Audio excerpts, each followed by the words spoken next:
Hey, this is Edgar with Engadget, and we're here at South by Southwest 2018, where the Mayor of London, Sadiq Khan, just gave a major speech about tech and its influence on people all around the world. Mem Usay tweeted, "Deport all Muslims and make London white again. All problems will be gone." Emmanuel_Maris tweeted, "Muslims have no dignity. I wish Sadiq Khan would blow himself up like they all do. He might get his 12 virgins."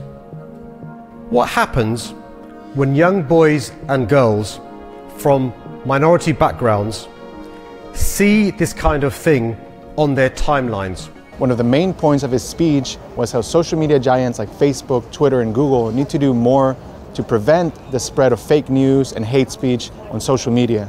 His message comes at a time when the US government itself is trying to look into new ways to regulate companies like Facebook and Twitter after what happened during the 2016 election. A handful of the largest global tech companies have managed to amass an enormous amount of power over how information is consumed. In some cases, these new platforms have been used to exacerbate, fuel, and deepen the divisions within our communities. We've already seen evidence of elections and referendums being influenced, a rise in online abuse, misogyny, and religious hatred, fake news spreading misinformation, algorithms blinkering us from different points of view and pushing people to extremes, and terrorists and far-right groups using social media to not only conspire but to radicalize and brainwash others. Khan went on to say that even though these companies are starting to become more transparent and creating tools to address these issues, with the amount of resources they have, they should be able to do more and do it faster.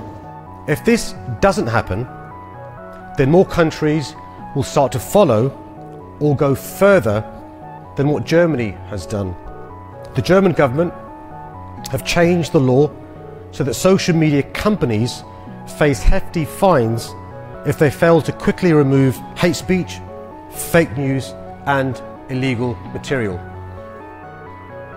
One of the biggest problems over the last few years is that politicians and governments have just been passive, sitting on their hands, while the tech revolution has happened around them.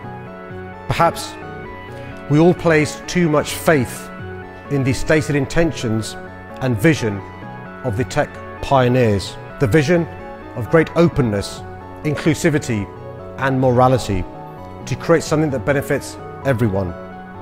But as things have progressed, we must now ask ourselves, how can we ensure that technology always helps and never hinders our aim to create more open, connected, socially integrated societies? Rather than blaming companies for innovating ahead of regulation, politicians must fix things when the regulation is out of date.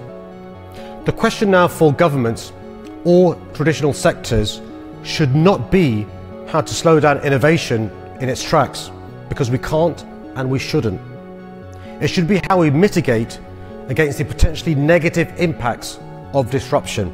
And more than that, how can we harness the very same technologies to drive up standards and to create more just and equal societies?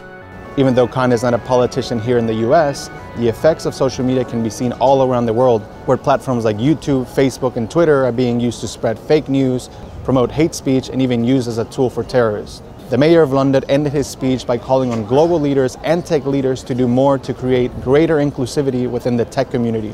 Ladies and gentlemen, the good news is that we're only just at the beginning of this journey. And if the companies and politicians at all levels of government can work together to shape the future of tech, then I remain optimistic that we can utilize technology to create fairer, more united cities and countries, and optimistic that we can work together to instill hope for a better, more inclusive future for us all. Thank you very much.